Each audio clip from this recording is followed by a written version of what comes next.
we're going to be covering basically how you can 80/20 parts of your Amazon business. So we put a few things up here. I just before the live, I was doing some invoices for accounts, and I came across something that's going to be really interesting.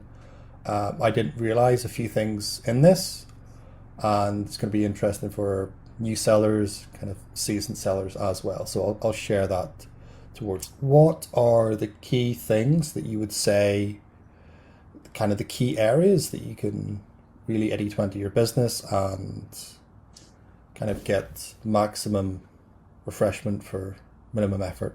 One of the key things you can do to increase efficiency in your business is to cut the fat. Just identify things you don't need to be doing, cut the fat, remove them. Second thing is look at what you are doing. Identify things either A, that you don't provide any value by you doing it, that somebody else can be doing it and provide the same value, or B, things that you do not like doing. What are the type of things that you can do to get from a solopreneur to an actual entrepreneur to actually creating a business and creating systems and things like that? Is it just a case of biting the bullet, or are there specific kind of things you can look at, specific kind of mindset type hacks that you can kind of jump into, or what would you say to someone who's at that stage? There is no substitute for hard work at times, and I do want to be on record for saying that you only need two things in life: time and money. And if you don't have one, make sure you have plenty of the other. And that works within a business too. If you're starting out, if you're doing RA, if you're low on capital, there's no point in me sitting here going, what you need is a team of EAs and a prep center. Because within a week, your cash flow will diminish and you'll be like, why did you tell me to do that? So it depends on personal circumstances.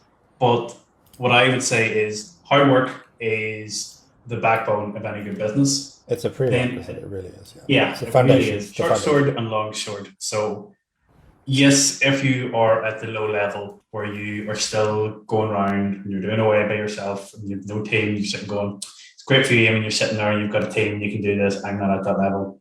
I wasn't always at this level, nor do I intend to always be at this level. But it's perfectly fine to be spending 3 hours a day prepping, 3 hours a day sourcing, and 1 hour a day scratching your head going, what am I meant to be doing? But also be spending half an hour going, where do I want to be in 5 years' time, and what am I going to do to get there? So yes, Al pushes that one. I'll still tip back to the thing Thomas Parkinson said to me. I phoned him about an issue a couple of years ago now, and he's like, Eamonn, how long do you think that's going to last? And he goes, I'll get a couple of months out of this. It's like, well, why bother? If you don't intend to be doing it in 10 years, don't be doing it tomorrow.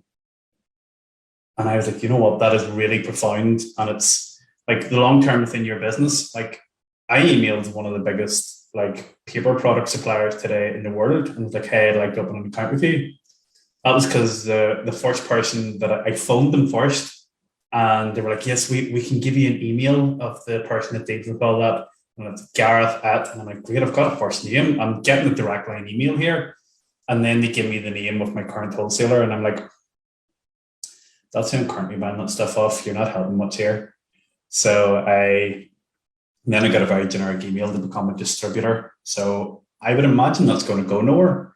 But I still allotted about 45 minutes of my life today to make that effort. Your experience? Oh, where do most sellers waste their time? Well, he'll say new sellers, but yeah, it's a good question. I find myself still doing this. And the easy cop-out answer is for me to say do a time review.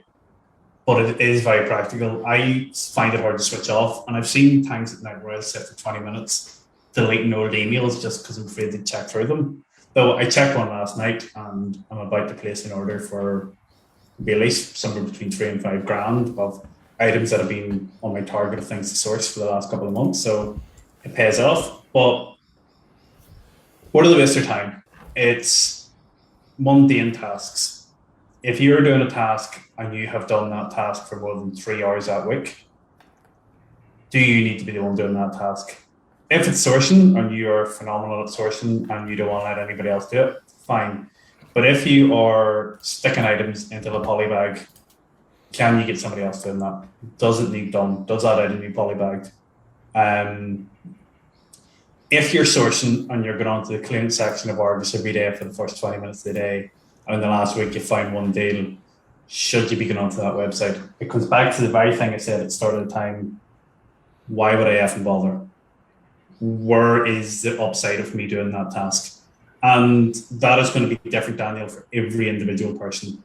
But what I would say is make a note of what you're doing on a daily basis. Keep a routine as much as you can. Make a note of what you're doing and identify the fat and cut it out. Sales are dropping due to rising costs. Amazon raises fees. How do we cope with that? I'm pretty sure I know your answer to this, Eamon. Um, Well, you're not yeah, going to I'm know pretty sure. you're not going to know what I'm about to say. So I I never had a do. meeting. I never do. So yeah, go for it. I had a meeting last week with a sales rep.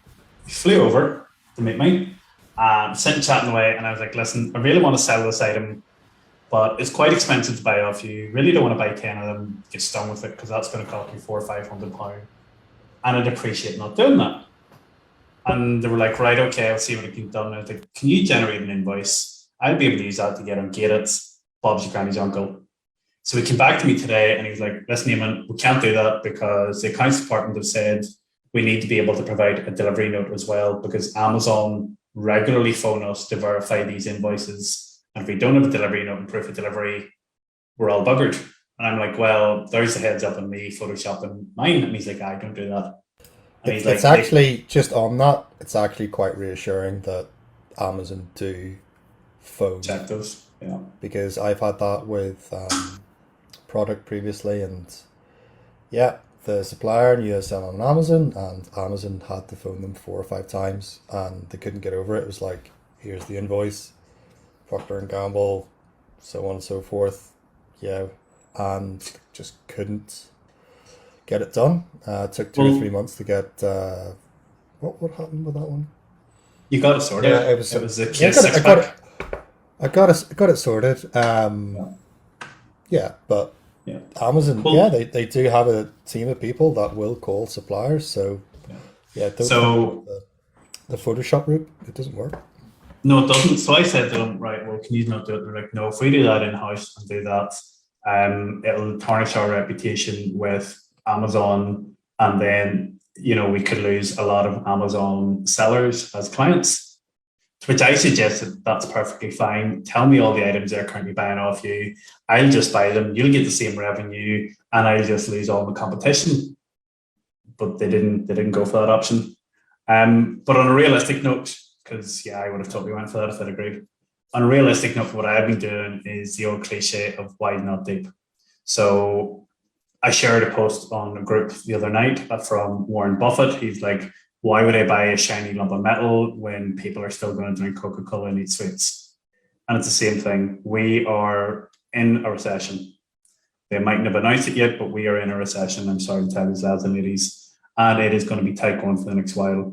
I have already been quite sort of morbid, and I've started creating a Google Doc sheet of all the sellers that I'm aware of that have stopped selling since April, and we're nearly in double digits. And that's just the ones that I personally know of. However, sales will still go on. People, humans are creatures of habit.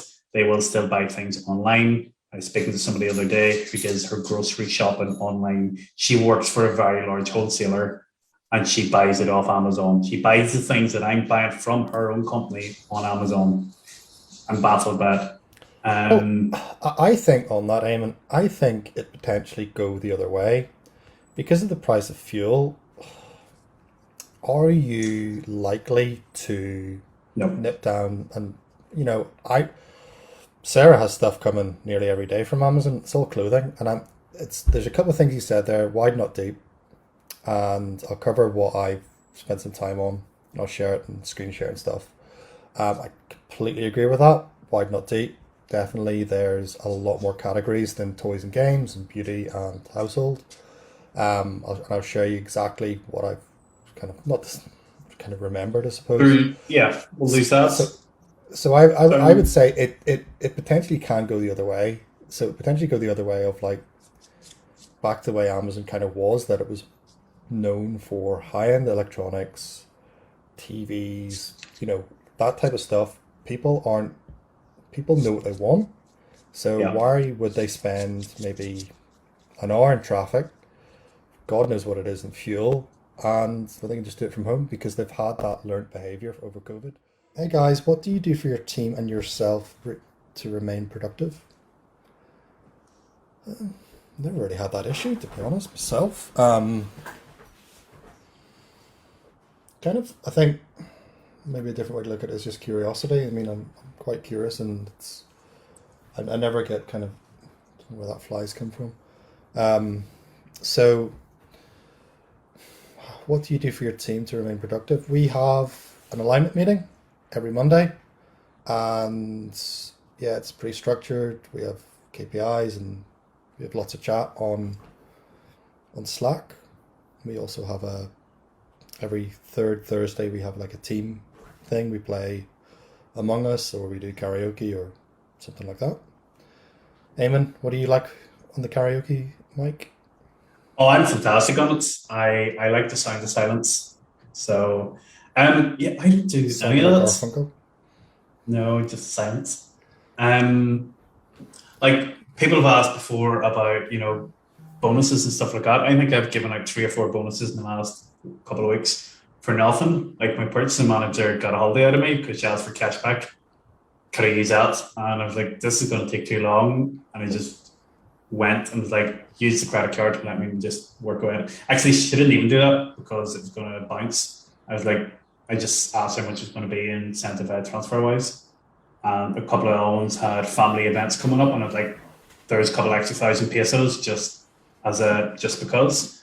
Um, how do we keep focused? Very simple. We have very clear goals. We have a tracker sheet that every week my documents units sold, sales, profit, margin, number of units in inventory, the number of boxes, number of units shipped, and then they're color coded into parameters. And if they're starting to go orange or red, you're like, lads, can somebody explain this? And last week I did it. I said to the purchasing manager, I was like, it's our worst week in 3 months. Do you want to explain what's going on? I know exactly what's going on. I held back spending for a while there because of corporation and VAT bill to pay. And I slacked off spending for 2 weeks.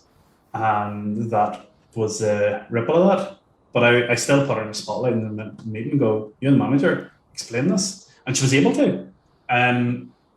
Targets, timelines, goals, break them down into bite-sized goals, keep on them. Morale on the back of that, how do you keep morale up? Have a vision of knowing where you want to go. Like, I'm 300 grand in personal debt. That's a great motivator to get yourself out of bed in the mornings. Because if you don't get yourself out of bed, some morning there's going to be a bailiff going, "We've our pillows back, please." And I have no bit of fear of that because I know that I will make it all work. And that is not just blind naivety or arrogance. I have things set up in such a way, I have fail safes in place that can't take the house, it's business set, stuff like that there. I could go in for hours. But it is a great motivator. I don't know if I publicly said this yet or not, but my wife and I are expecting the start of October. And that is another great motivator. Get your arse out of bed in the morning. You have a very definitive cutoff point of when you need to have a very metaphorical and literal house in order and a business that can support a family and support your income so that you can take time off. Like, Ashley's blessed. She's a teacher. She can take time off work and she'll get maternity pay. She's timed that very well as well for October. Must have been a pure coincidence. Pure coincidence that I believe it was a bottle. I believe it was a bottle of red wine, not coincidence. But anyway, yeah. So I'm very focused on that one. So it comes back to the cliche of what's your why. Like people say, oh, you have to be able to visualize the color of stitching in your red Ferrari and stuff like that. If that's what does it for you, but vision boards, know why you're doing it. The thing is like, give me 2 seconds here. Let me see what's the last item I sold. But I'll not give it away as a lead because let me see. Colgate toothpaste. And I made good margin on that one. I couldn't care about toothpaste. The price people pay on Amazon for toothpaste, I think, is mental. But here's the thing. I love the process. I know where I got that from. I actually got that at a good bargain. I bought quite a lot of it and got it at a good price. I love that. I love the phoning the people up, speaking to the chat, and getting it all prepped. I love the process. That himself, I don't care about. If you don't have that passion, if you're doing this as a cash flow business, if you're thinking going, this is a get rich quick scheme for you, I will add your name to the list. You will not make it. It's not get rich quick at all. No. Yeah, and you have to enjoy it. You have to enjoy the process. You have to be, well, I still think it's amazing what Amazon have built. I think the logistics they've built, the marketing behind the brand, and just the exposure. I think it's incredible. Another question, we kind of answered this, Michelle, but how often do you report to your team, and what method? My team report to me, Michelle. I don't report to them. So every Monday, my manager, she has prepared that dashboard. So sales, profit, margin, refunds, IPI, everything that goes into IPI and how that's tracking, and they report to me. And yeah, that just builds that accountability. And Eamonn talked about at the start, like kind of, well, he kind of talked around it. So we have rocks and kind of goals for quarters. So we have numbers around that. So the numbers that move the rocks that move the quarters on, and so on. So that's, yeah, Slack. I think it's interesting, Lloyd. You say that your business reports you don't, or your employees report to you. You don't report to your employees. I find that it's both. I sometimes find the biggest pressure on my business isn't what if I'm not making sales, what if I'm not making profit, and it's the thing that gives me great clarity around when I have to make a decision. Is that, well, for now 2 days, I have currently 9 staff in the Philippines, and I have 3, it will be going up to 4 local. I have people's wages, I have people's families' livelihoods on my shoulders, and that, that is a good clear on. So when we're having our weekly meetings, I'm as much justifying the vision and the direction of the business to my staff so that they're reassured their job is safe. Like when the storage limits hit last July and everybody's panicking around that, there was a lot of talk on Facebook about, just sack a couple of VAs and wait till things blow over.